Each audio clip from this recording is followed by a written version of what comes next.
அது மாதிரி தான் எல்லா வேலையும் இருக்கும் மாப்பிள்ளைகிட்ட.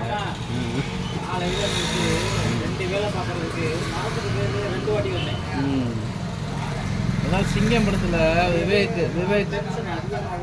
இல்லை இப்போ நீங்கள் என்ன பண்ணணும், சூர்யா படம் அதிகமாக பார்க்கணும். அப்போ தான் சூர்யா சிங்கம் படத்தில் சொல்லுவான், ஒரு ஃபோன் எடுத்து புளி மூட்டை வந்துருச்சான்னு கடையில் என்னாச்சுன்னு லாக் வர மாட்டேதா அப்படின்னு கேட்பான். விவேக்கிட்ட அதே ஃபோனை கொடுத்து கேட்க சொல்லுவான். அவன் வந்துருச்சு ஆகட்டுவான், வந்துருச்சு. அப்புறம் எத்தனை மணிக்கு வந்துச்சுன்னு கேளு அப்படின்னா, எத்தனை மணிக்கு வந்துச்சு. ஆமாம், அந்த மாதிரி தான் பொழப்ப.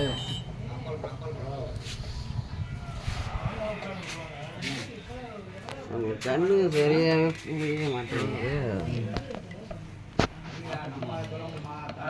லாக்கு போட்டு ஒரு முத்திரை என்ன பண்ணாருன்னா குவாலிட்டியில் லாக்கு போட்டு அனுப்பி விட்டார்.